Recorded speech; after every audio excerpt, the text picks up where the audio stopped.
So this is week 12 of putting out these videos every single Monday. It's Motivation Monday, whatever you want to call it. Thank you. Thank you for those of you guys who've been tuning in and watching this every Monday. And if you're somebody that's been vibing with what we've been putting out every Monday, I imagine that you're somebody that sets big goals. And so today I wanted to kind of caution you with something because a lot of times I'm in a conversation with somebody that sets really big goals, and I notice that there's a very big uneasiness about them. There's almost a frustration when they're actually on track and doing well. And I wanted to kind of address this and kind of urge you guys to acknowledge if you might be in this space, because it can actually really mess you up. We have to be cautious of what setting big goals could actually do. Many times when you set big goals, which we talk about all the time, set these big goals, but what it could actually do is it could rob you of your appreciation for the present. Be very, very cautious that you don't also get frustrated in the present moment and you take the time to appreciate, to be grateful for the good that you have today. And you can't just talk about being grateful, you have to actually express being grateful. I heard a quote that was really good, and it said, "Feeling gratitude and not expressing it is like wrapping a present and not giving it." So like I'll be in a coaching session with people and they're like, no, I'm grateful. And it's like, well, your face doesn't really show that you're grateful. Your energy doesn't really show that you're grateful. Because it's one thing to say you're grateful and it's a whole other thing to really feel it. So number one, what I wrote down here is to declare it. What I mean by that is, I think it's easy to kind of be in an environment right now where you kind of have to stay quiet about what your goals are, about what you really want to do. I want to encourage you guys to be the opposite, to really declare it, to speak it into existence, what you really want to make happen.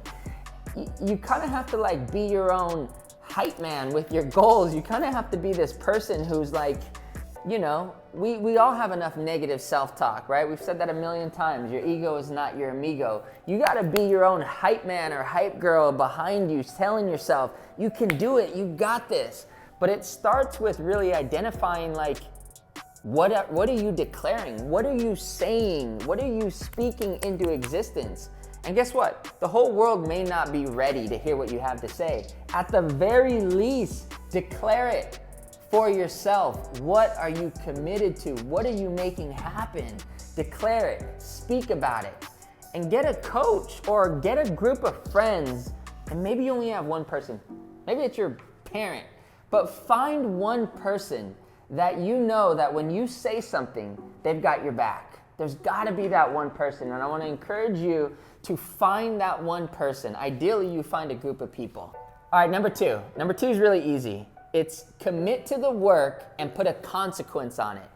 And I say that because a lot of my friends here on social, they're entrepreneurs. You're your own boss. You're in real estate or mortgages or whatever, and there's not really somebody watching what you're doing, especially now where so many of us are working from home.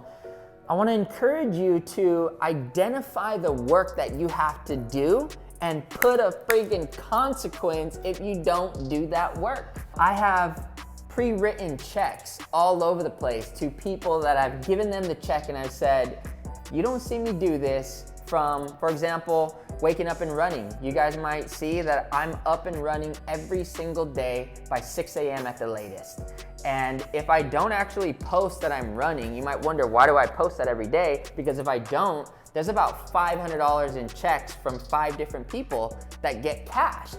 Why do I do that? I don't just automatically get up. I need that extra push. But I do these things because left to my own will, I'm probably going to play small. So I put consequences on my actions.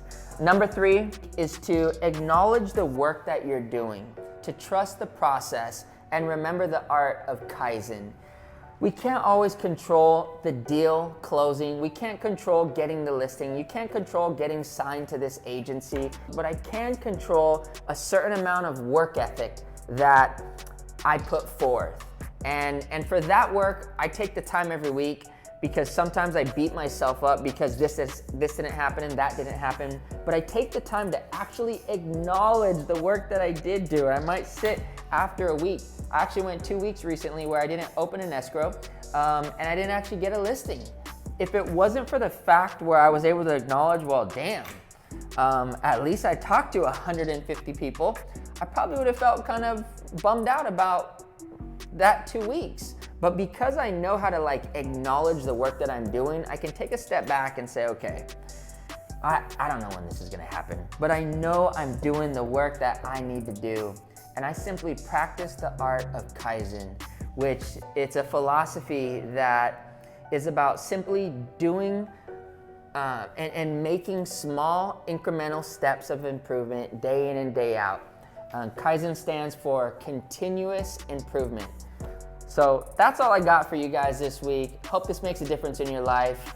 Stay focused, stay inspired, and I'll talk to you guys soon.